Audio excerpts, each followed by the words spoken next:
आज बच्चों हम लेके आए हैं आपको निर्देशांक ज्यामिति के 4 question, very most question exam के लिए आपके। इसमें मैंने 4 क्वेश्चन ही लिए हैं और 4 क्वेश्चनों पर ही पूरी डिपेंड करेगी आपकी निर्देशांक ज्यामिति। तो समझते हैं क्या है। सबसे पहला लिया है मैंने क्वेश्चन, जो लिया है वो लिया है विभाजन का। देखो, विभाजन का फॉर्मूला आपको पता होगा। सबसे पहले फॉर्मूले को समझ लेते हैं कि यदि कोई ए बी एक रेखाखंड है हमारा, जिसके कोऑर्डिनेट x1 y1 है और इसका कोऑर्डिनेट x2 y2 है, और कोई एक पॉइंट P है हमारा और P के कोऑर्डिनेट x, y है। मान लिए हमने x, y है और ये P बिंदु इस रेखाखंड को M1 और M2 के अनुपात में अंत्य विभाजित करता है। अंत्य विभाजित कर रहा है तो इसके लिए जो x बराबर होगा हमारा M1 x2 प्लस के M2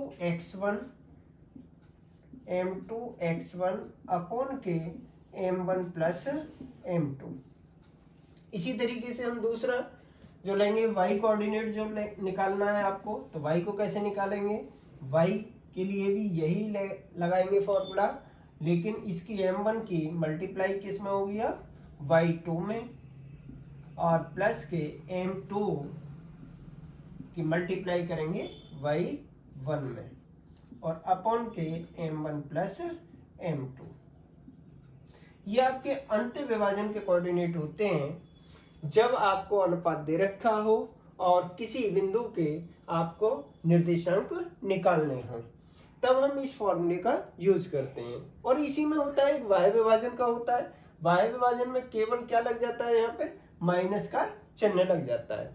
लेकिन यदि आपको ये बिंदु दे रखे हों, भाई x और y के मान दे रखे हों, और आपसे कहे कि भाई किस अनुपात में विभाजित कर रहा है, उसके लिए जब भी आपको रेशो लेना हो, इनका अनुपात लेना हो, तो आप किसका लेंगे, k अनुपात 1। आप कुछ भी k की जगह आप कुछ भी ले सकते हैं, m अनुपात या लैम्डा ले सकते हैं, और उसी जगह लैम्डा पढ़ाया जाता है कि लैम्डा और 1 का रेशो ले सकते हैं। लेकिन लेना आपको इसी तरीके से है, क्योंकि आप जानते हैं रेशो में जो भी वैल्यू आती है, इसमें k की वैल्यू उसी तरीके से आएगी। जैसे मान लीजिए k इक्वल टू हमारा कितना आया, 2/3 आया, तो जब हम k अनुपात 1 लेंगे इसका, तो इसे 2/3 लिखेंगे और रेशो ये लगाएंगे, अनुपात कितना है हमारा 1 है, तो इसकी वैल्यू जो आ जाएगी, कितने का अनुपात हो जाएगा, 2 और 3 का हो जाएगा। तो क्वेश्चन को समझते हैं अब हम। ये फॉर्मूला आपकी समझ में आ गया होगा। इसके बाद में हम क्वेश्चन को समझते हैं कि क्वेश्चन को आपको किस तरीके से करना है। सबसे पहला क्वेश्चन लिया है हमने यहाँ पर कि बिंदु एक P दे रखा है, जिसके निर्देशांक दे रखे हैं 4,6 दे रखे हैं, माइनस के 4,6 हैं, और बिंदुओं A जिसके निर्देशांक हैं माइनस के 6 और ये हमारा 10 दे रखा है, तथा B दे रखा है 3, माइनस के 8 दे रखा है, को जोड़ने वाले रेखाखंड। तो सबसे पहले हमें एक रेखाखंड है हमारा, क्या दे रखा है रेखाखंड हमें, AB, और A के कोऑर्डिनेट क्या दे रखे हैं, माइनस के 6, 10। इसी तरीके से B है हमारा कोऑर्डिनेट है, और ये हमारा 3, माइनस के 8 ये दे रखा है। और एक P बिंदु है, और P के जो निर्देशांक दे रखे हैं, जो कोऑर्डिनेट दे रखे हैं P के, वो है माइनस के 4, 6 है।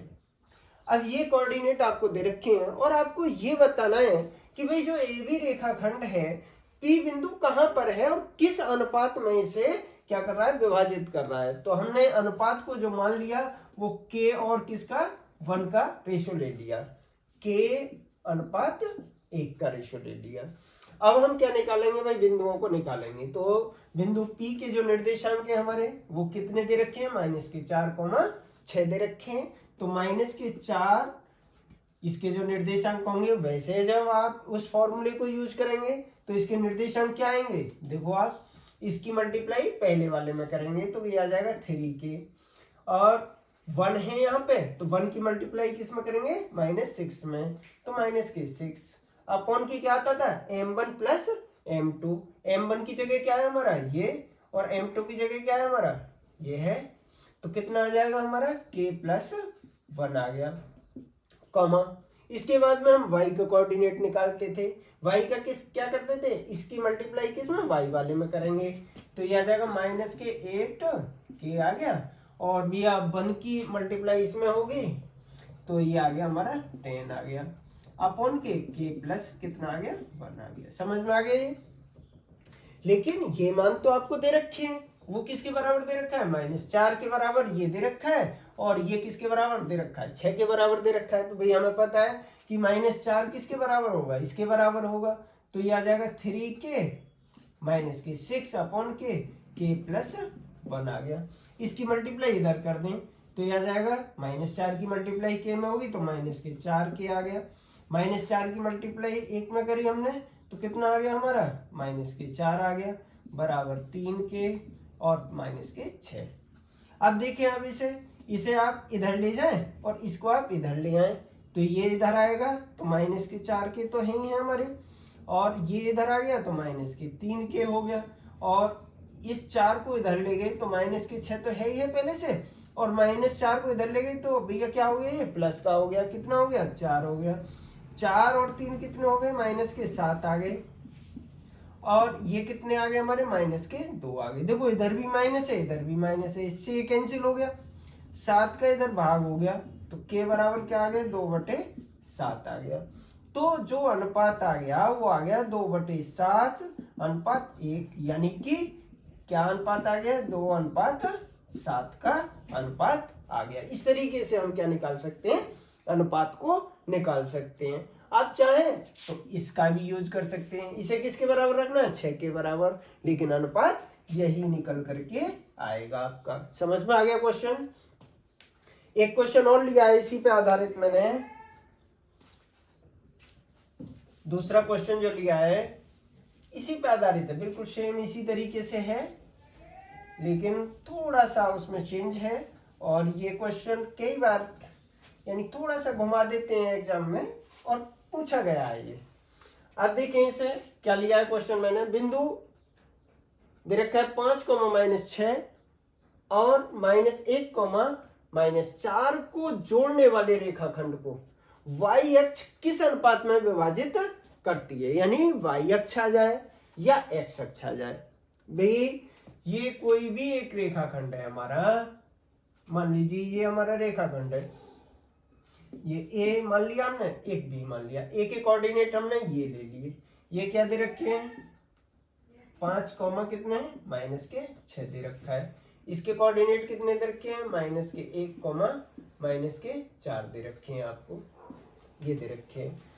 अब मान लीजिए ये हमारा y अक्ष है, ऐसे करके y अक्ष है हमारा ये, y अक्ष किस अनुपात में क्या करता है, विभाजित करता है, इसे किस अनुपात में विभाजित करता है। अब सबसे पहले हमने ये माना कि भाई कोई भी है, मान लीजिए इस बिंदु पर y अक्ष क्या करता है, विभाजित करता है, इसे किस अनुपात में करता है, k और 1 के रेशो में करता है। तो हमारा k ये हो गया और 1 ये हो गया हमारा। अब काम आपको वही करना है, विभाजन बिंदु जब निकलेंगे तो क्या निकल के आएंगे आपके विभाजन बिंदु, इसकी मल्टीप्लाई इसमें -k, इसकी मल्टीप्लाई इसमें 1 की मल्टीप्लाई 5 में कर दें तो +k 5 आ गया, अपॉन के k + 1। सेम क्वेश्चन है, इसकी मल्टीप्लाई इसमें करें -k 4k, और इसकी मल्टीप्लाई इसमें करें -k 6 अपॉन के k + 1 आएगा। ये बात समझ में आ गई। अब ये जो निर्देशांक हैं, ये जब y अक्ष विभाजित कर रहा है तो y अक्ष पे पड़ रहे हैं, और देखो आपको पता होना चाहिए कि हमारा जो कार्तीय तल होता है ये x अक्ष होता है और ये y अक्ष होता है। y अक्ष पर कहीं भी दौड़े चले जाएं आप, x का मान हमेशा क्या मिलेगा, 0 मिलेगा, और x अक्ष पर कहीं भी चले जाएं वहां पर क्या मिलेगा, y = 0 मिलेगा, ये आपको पता होगा। अब जब y अक्ष विभाजित कर रहा है तो इसका मतलब x बराबर 0, x बराबर 0, तो इसका मतलब ये जो है ये वाली कोऑर्डिनेट है ये किसके बराबर होना चाहिए, 0 के बराबर होना चाहिए भाई 0 के बराबर होगा।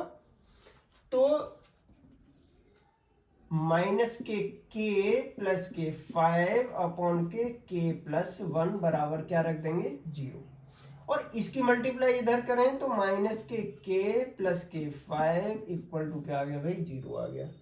इस के को इधर ले जाओ या 5 को इधर ले जाओ, कहीं भी किसी को भी ले जाओ, ये माइनस का इधर जाएगा प्लस का हो गया, तो के बराबर क्या आएगा 5 ही आएगा। के का मान आ गया 5।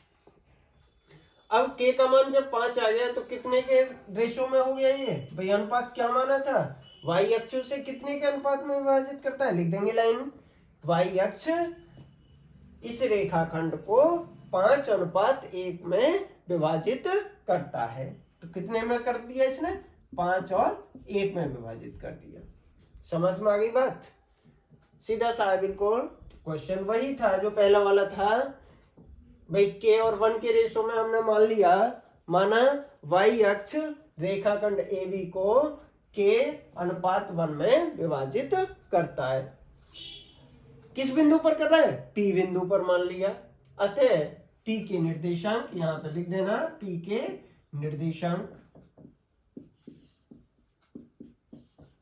निर्देशांक ये आ गए।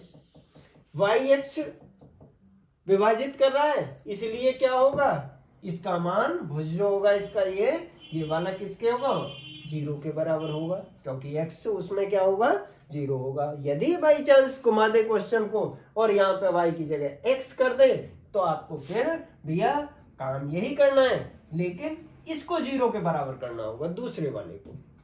अब आप देखिए आगे क्या कह रहा है, ये कहता है इस विभाजन बिंदु के निर्देशांक भी ज्ञात करो। अब निर्देशांक ज्ञात करने हैं आपको, तो भाई निर्देशांक तो हमारे यही थे।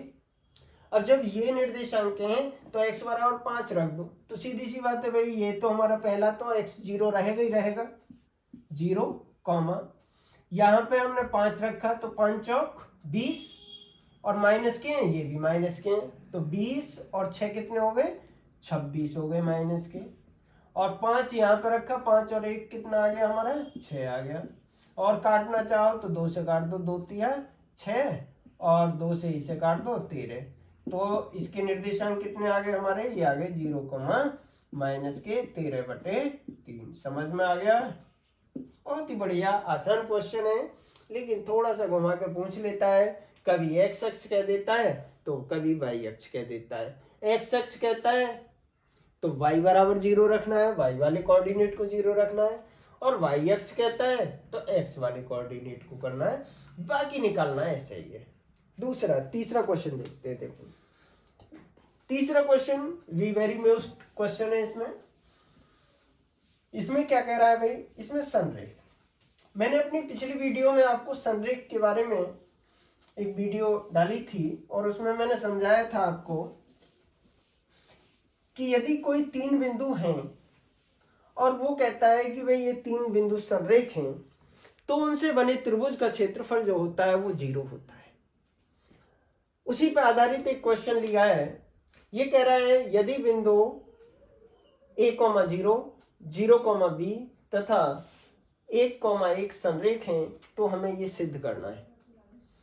अब जो संरेख हैं वो कह रहा है क्वेश्चन के अंदर कि ये तीनों बिंदु कैसे हैं, संरेख हैं, तो इसका मतलब भैया इन तीनों बिंदुओं से बने त्रिभुज का क्षेत्रफल क्या होगा 0 होना चाहिए।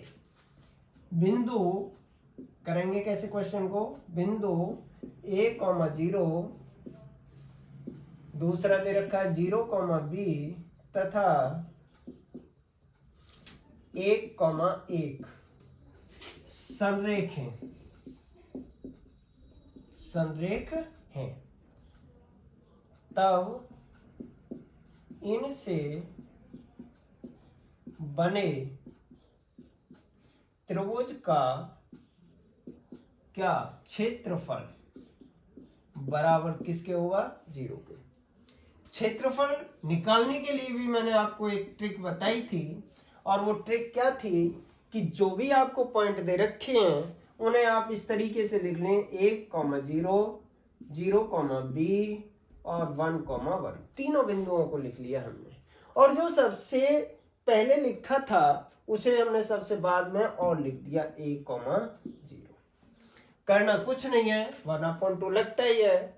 और यहां पर इनकी मल्टीप्लाई इस तरीके से करिए, ऐसे तीनों के। ए की बी में हुई, कितना आ गया ए बी, ऐसे लिख दो। 0 की 1 में होगी तो कितना आ गया 0, प्लस 1 की 0 में हुई तो कितना आ गया 0। बीच में माइनस लगता है, मैं बता चुका हूं, पिछली वीडियो देख लेना आप। इसकी मल्टीप्लाई इसमें 0 की 0 में होगी, 0 आ जाएगा। इसकी इसमें मल्टीप्लाई होगी तो 1 की बी में होगी तो प्लस का बी आ गया, और ए की 1 में होगी मल्टीप्लाई तो प्लस का ए आ गया। भैया क्षेत्रफल किसके बराबर है? ये 0 के बराबर है। समझ गए? इस 2 को हम इधर ले गए तो ये तो क्या हो गया भाई, हमारा 0 ही हो गया। क्या बचा यहाँ पे? इन तीनों को जोड़ेंगे तो ए भी आएगा। इस माइनस के अंदर मल्टीप्लाई करें तो माइनस के बी माइनस के ए आ गया, बराबर 0 आ गया। भाई ए बी है, प्लस का है, इसे और इसे हम इधर ले गए तो ये आ गया ए बी बराबर बी, और ये बी इधर गया तो प्लस के ए। अब करना क्या है आपको? ए बी से भाग करने पर दोनों पक्षों में भाग कर दो। दोनों पक्षों में भाग करने पर भाग करा हमने तो ए बी बटे ए बी आ गया। यहां भी भाग करेंगे, क्या है हमारे पास? ये बी है, बटे ए बी आ गया, plus A upon A B आ गया। समझ में आ रहा है? ए बी से ए बी कैंसिल हो गया तो बेटा बचा क्या हमारा 1। यहां पर बी से बी कैंसिल हो गया, बचा क्या हमारा 1 अपॉन ए, प्लस यहाँ ए से ए कैंसिल हो गया 1 अपॉन बी। भाई यही तो सिद्ध करना था हमें कि 1 अपॉन ए प्लस 1 अपॉन बी किसके बराबर है? हमारा 1 के बराबर है। बहुत ही आसान, बहुत ही बढ़िया छोटा सा क्वेश्चन है जो आपके एग्जाम में 2 नंबर का कई बार पूछा गया है, इसलिए आप ढंग से समझ लेना इसे। एक चौथा क्वेश्चन और देखते हैं, ये भी बहुत अच्छा क्वेश्चन है जो कई बार बोर्ड में आया है। ये भी ये कह रहा है, क्वेश्चन में क्या कह रहा है कि वृत्त के व्यास, अब वृत्त के बारे में जानते हैं, पढ़ा होगा आपने वृत्त के बारे में। वृत्त के व्यास AB के सिरे, भाई एक कोई वृत्त है हमारा, वृत्त बना लिया हमने। व्यास का मतलब है कि वृत्त का केंद्र इस व्यास पर स्थित होगा, और AB मान लिए वृत्त के सिरे के दे रखे हैं, वैसे वृत्त का व्यास AB दे रखा है आपको, और जिसके सिरों के निर्देशांक भी दे रखे हैं इसने -2, -7। दूसरा दे रखा है आपको 1, -11 दे रखे, ये दे रखे हैं। ये कहता है वृत्त की त्रिज्या और वृत्त के केंद्र के निर्देशांक ज्ञात करो। देखो सीधी सी बात है, जो वृत्त का केंद्र होगा वो हमेशा बीच में पड़ेगा, मध्य में पड़ेगा, और मध्य बिंदु के निर्देशांक निकालने का तरीका क्या होता है? मध्य बिंदु के निर्देशांक निकालने के लिए हमें करना क्या है कि आप x वालों को, क्या फॉर्मूला होता है? x1 + x2 अपॉन के 2, y1 + के y2 अपॉन के 2। ये मध्य बिंदु के, किसी भी रेखाखंड के मध्य बिंदु के निर्देशांक का फॉर्मूला होता है। ये x1 है, ये y1 है, ये x2 है, ये y2 है, ये तो होता है। अब इसके बाद में हम देखें यहां पर कि भाई इस केंद्र के निर्देशांक, केंद्र के निर्देशांक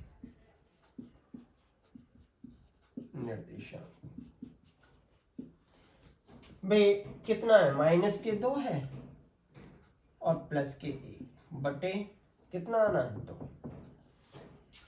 y वाले ने देख लो, -7 है और -11 बटे 2। सॉल्व कर लो। मैं ये कितना आ गया? नहीं, 2 माइनस के हैं, प्लस का 1 है, तो क्या बचेगा हमारा, माइनस का 1 बचेगा बटे 2 आ गया। यहाँ पे माइनस के कितने हैं ये हमारे 11 और 7 कितने हो गए 18। 18 में 2 का भाग करा तो माइनस के कितना आ गया 9। ये तो भैया केंद्र के आगे निर्देशांक निकल गए, माइनस के 1/2 कॉमा माइनस के 9। अब देखो त्रिज्या का मतलब क्या है भाई, यहां से यहां तक की दूरी क्या है, हमारी त्रिज्या है। चाहे आप इस दूरी को निकाल लें, चाहे इस दूरी को निकाल लें, चाहे आप पूरे व्यास को निकाल दें और क्या कर दें, उसका आधा कर दें, जैसा आपका मन करे ऐसे आप कर सकते हैं। चलो हमारे पास जब ये दे रखे हैं बिंदु, तो हम ये निकाल लेते हैं कि भाई ओ क्या, ओ ए, ओ से ए तक क्या होगा, दो बिंदुओं के बीच की दूरी का फॉर्मूला आपको पता है, क्या होता है, x2 माइनस x1 का होल स्क्वायर प्लस के y2 माइनस के y1 का होल स्क्वायर। देखो अब y1 और x2 इसे मत समझना, कहीं x2 और y2 ये लिख रखे हैं मैंने, केवल इसकी बात कर रहे हैं अब, इतनी इस वाली की ओ ए की, तो ये x1 ये y1 है, तो ये x2 y2 हो गया हमारा, जब इसमें लगा रहे हैं फॉर्मूला। तो आप इसमें क्या लगा दें, फॉर्मूला लगा दें, ये मैं पिछले वीडियो में भी बता चुका हूं। देखो क्या लगेगा हमारा, इनकी वैल्यू पुट करनी है केवल आपको, और कुछ नहीं करना। ओ ए बराबर यह वृत्त की त्रिज्या क्या है हमारी, ये अंडर रूट में x2 कितना हमारा माइनस के 1/2 और ये माइनस बीच में लग रहा है, तो ये माइनस का है, तो माइनस माइनस कैसे हो जाएंगे, यहाँ पे प्लस हो जाएंगे, और ये आ जाएगा 2 इसका होल स्क्वायर प्लस y2 कितना है हमारे यहाँ पे जो निकाला था हमने, माइनस के 9 है और ये माइनस के 7 है, तो ये प्लस का 7 हो गया यहाँ पे, और इसका होल स्क्वायर कितना आ गया, अंडर रूट में 2 दूनी 4, 4 में से 1 गया तो कितना बचा 3/2 का होल स्क्वायर प्लस के, ये देखो 7 है, 7 में से माइनस के 2 गए तो ये माइनस के 9 गए तो माइनस के 2 बचे, माइनस के 2 का स्क्वायर, तो इसका होल स्क्वायर कर दो आप, कितना आ जाएगा हमारा, ये आ गया अंडर रूट 9/4 प्लस के 4, तो ये आ गया हमारे यहाँ पे अंडर रूट में 9 प्लस के 4 चौक 16/4, या लिख सकते हो अंडर रूट में 25/4, और ये आ जाएगा 5/2 इकाई। इस तरीके से आप इसकी त्रिज्या निकाल सकते हैं जो आपको वृत्त दे रखा था। तो वृत्त के केंद्र के निर्देशांक भी निकाल दिए आपने, ये आ गए हमारे, दोनों को जोड़ो यानी x1 प्लस के x2, y1 प्लस के y2 और आधा कर दो। इसी तरीके से हमने दो बिंदुओं के बीच की दूरी का फॉर्मूला लगा के क्या निकाल दी, वृत्त की त्रिज्या निकाल दी। ये मैंने 4 क्वेश्चन कराए, इसी के साथ मैं इस चैप्टर को खत्म कर रहा हूँ। नेक्स्ट चैप्टर में आपको कराऊंगा, नेक्स्ट वीडियो में कराऊंगा आपको, और ये वेरी मोस्ट क्वेश्चन मैं करा रहा हूँ आपको, जो आपके एग्जाम में आपको बहुत कुछ इनमें से मिलेगा। ठीक है, आप इनको तैयार करिए। धन्यवाद।